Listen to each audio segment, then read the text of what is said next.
Hello friends, welcome back to my channel. कैसे हैं आप लोग? उम्मीद है अच्छे से ही होंगे। मैं भी बढ़िया से हूँ। आज मैंने ट्राई किया है उड़ीसा का ये ट्रेडिशनल पीठा, जिसको बोलते हैं एंडूरी पीठा। ये एक्चुअली बनता है ज्येष्ठ पूर्णिमा के दिन। ज्येष्ठ पूर्णिमा यानी कि जगन्नाथ जी का बड़ा भाई का जन्मदिन।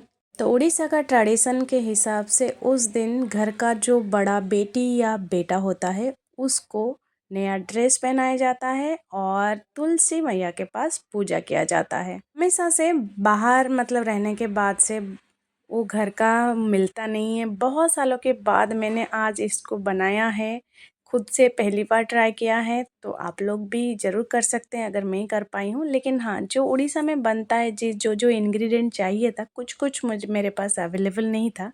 बाहर जितना हो पाया मैंने उसको उसी तरीके से बनाया। ये तो मैंने इडली शेप में एक बनाया था कि देखिए पूरा स्नेल जैसा नहीं लग रहा था कि हाँ, पूरा ऐसा लग रहा था उसके अंदर से बस मोती निकलना बाकी है। तो चलिए प्रोसेस जानते हैं। यहाँ पे मैंने कच्चा चावल ही यूज किया है। पीठा में जनरली कच्चा चावल ही यूज होता है। तो यहाँ पे जो मेजरमेंट है वो 3 कप अगर चावल लिए हैं, 2 कप हम लेंगे उड़द दाल। यानी कि आपको जितना चावल लेना है उससे एक कम कप या फिर जो भी चीज़ लेंगे वो एक कम आपको उड़द दाल लेना है।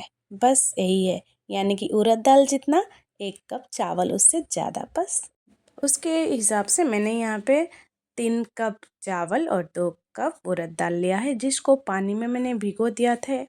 इसको ना मैं करीबन 12 बजे भिगोई थी। तो उसको पूरा रात तक भिगो के अच्छे से 7-8 घंटा आपको रख देना है। मैंने रात को पीस के इसको फ्रीज़ में रख दिया था, जो कि थोड़ा मेरे को वहाँ से हुआ क्योंकि अभी ठंडा का समय चल रहा है ना, तो बाहर भी रहने से वो अच्छे से सही होता शायद। लेकिन मैंने उसको रख दिया था फ्रीज में फ्रीज़र में नहीं, तो वो क्या ना, वो जो जितना और भी फ्लफ़ी होता तो वो उतना नहीं हो पाया। गर्मी का दिन फ्रीज में रखने से ये सही होता, क्योंकि ये ठंडे में बनता है तो बाहर रख देना बेटर था। इसको मैंने नमक डाल के इस तरीके से मिक्स किया। ये अभी भी बहुत थिक है। ये देखिए रनिंग कंसिस्टेंसी में नहीं है, तो हमको उतना थिक थिक बनाएंगे तो अच्छे से वो स्टीम में नहीं होगा। तो हमको और थोड़ा पानी ऐड करके यहाँ पे इसको मिक्स करना है। नमक यहाँ पे आप स्वाद अनुसार यूज करिएगा। को ऑलरेडी दिखा रही थी कि मैंने ऑलरेडी नारियल को ग्रेट कर लिया है। वो भी हस्बैंड से ही कराई हूँ, क्योंकि बहुत मेहनत, और मतलब मेहनत इन द सेंस बहुत मतलब शक्ति चाहिए होता है उससे इस तरीके से करने का। तो आ गए थे ऑफिस से तो मैंने उन्हीं से ही करवा लिया। तो इस तरीके से उन्होंने बढ़िया से कर दिया था। कढ़ाई में बिना कुछ डाल के मैंने इस तरीके से डाला है। आप चाहें तो थोड़ा घी डाल सकते हैं। उसके बाद उसको इस तरीके से 2-3 बार पलट देने के बाद मैंने यहाँ पे जितना नारियल ली थी उसका आधा जैसा मैंने यहाँ पे गुड़ डाला है। मीठा का कम ज़्यादा ये आपके ऊपर डिपेंड करता है, लेकिन याद रखिएगा जो हम बैटर बनाए हैं यही मीठा ही उस चीज़ को मिठास देगा। तो उसी अनुसार ये थोड़ा सा ज़्यादा मीठा होगा तो बेटर रहेगा, टेस्ट में मज़ा आएगा। इसको अच्छे से थोड़ा सा हम पकने के लिए देंगे। उससे पहले गुड़ और मैं नारियल को मिक्स कर दे रही थी और ढक के हम रख देंगे तो धीरे धीरे गुड़ जो है वो मेल्ट होता रहेगा और अच्छे से मिक्स हो जाएगा।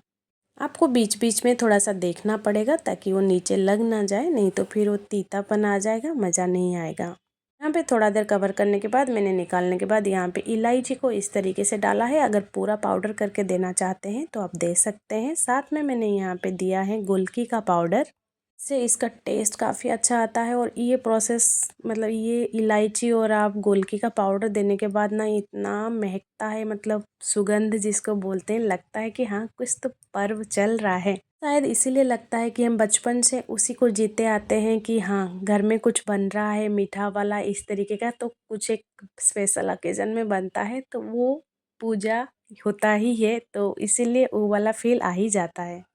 प्रॉपर ट्रेडिशनल वे में देखा जाए तो ये पीठा पत्ते से ही बनता है। और हल्दी जो होता है ना, हल्दी का पत्ते से बनता है।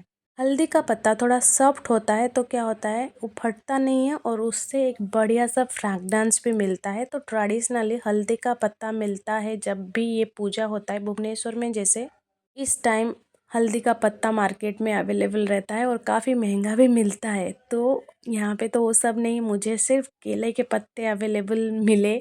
और मैं जब छोटे में मामा जी के घर जाती थी ना, तब उतना हल्दी का पत्ता भी गांव में होता नहीं था। लोग केले के पत्ता और अलग बड़ा बड़ा पत्ता, मैं उसका नाम सही से बता नहीं पाऊँगी, जो बड़ा पत्ता मतलब ताकि ये पीठा इस तरीके से बन पाए, तो उससे मेरी नानी यूज करके बनाती थी। तो हम बैटर को कंसिस्टेंसी जो मैं दिखाई आपको, इस तरीके से रखना है। इसको केला पत्ता में डालने के बाद थोड़ा सा हम जो पूर बनाए हैं उसको डाल के इस तरीके से रखेंगे। ये थोड़ा निकल जा रहा था तो मैंने सही से सेट कर दिया। और भी मेरे पास ना और एक चीज़ का कमी था, मैंने दूसरा भी इस तरीके से डाल के आप लोग को दिखा रही थी, तब तक ये खुल गया। क्योंकि हाँ, उसको सही से रखना, मतलब जब सेट करके रख देंगे उतना ज़्यादा प्रॉब्लम नहीं होता है। प्रॉपर ट्रेडिशनल वे में तो बहुत अलग तरीके का बनता है। अभी क्या ना, अभी मेरे घर में जो बनता है वो जो होल होल टाइप का एक थाली मिलता है ना, वो मेरे पास नहीं था। और झूड़ी टाइप का था मेरे पास बड़ा सा, लेकिन उसको किसी के अंदर डाल के स्टीम हो ऐसा नहीं था। तो मैंने इडली का कुकर में बनाने की कोशिश किया, इससे भी अच्छा हो जाता है। लेकिन हल्दी का पत्ता ना आप थोड़ा कटिंग करके छोटा भी कर सकते थे। मैं केले के पत्ता जो ली थी, अब ऐसे ही बहुत पतला पतला था, तो मैंने इस तरीके से जब फोल्ड कर रही थी थोड़ा निकल जा रहा था। लेकिन that was not an issue, मुझे यही लगा, क्योंकि थोड़ा समय होने के बाद वो खुद ही सेट हो जाता है, स्टीम जैसे लगता है। और मैंने कुछ इडली के रूप में भी पहले थोड़ा बैटर दे के फिर उसका पूर डाल के फिर ऊपर से बैटर दे के कवर कर लिया था। तो इडली जैसे पहले से दिखाई थी, इडली को तोड़ोगे तो उसके अंदर, इसको पूर बोलते हैं, तो मैं उसका ओरिजिनिटी रखते हुए पूर ही, स्टफिंग जो है उसको पूर बोलते हैं, पूरो बोलते हैं प्रॉपर उड़िया में। तो उसका पूरो को इस तरीके से मैंने डाल के बना लिया। सक्सेस तो मैं थी ही, लेकिन वो टेस्ट कहीं ना कहीं मम्मी का हाथों का वो हल्दी पत्ता का तो मिसिंग था। But nothing is better than something. बहुत सालों के बाद बहुत अच्छे से मैंने ये बना लिया और खा के बहुत मज़ा लिया। अगर आप चाहते हैं तो आप भी बना सकते हैं इस तरीके का, और एक ट्रेडिशनल डिश को आप एंजॉय कर सकते हैं। जितना भी हो अवेलेबल उसी से मैं धीरे धीरे अभी ना ट्रेडिशनल चीज़ों को बनाने के लिए बहुत ही इंटरेस्ट दिखा रही हूँ। मैं खुद ही सोच रही हूँ। मिलेंगे नेक्स्ट एक वीडियो में, तब तक के लिए bye bye, take care, please subscribe to my channel.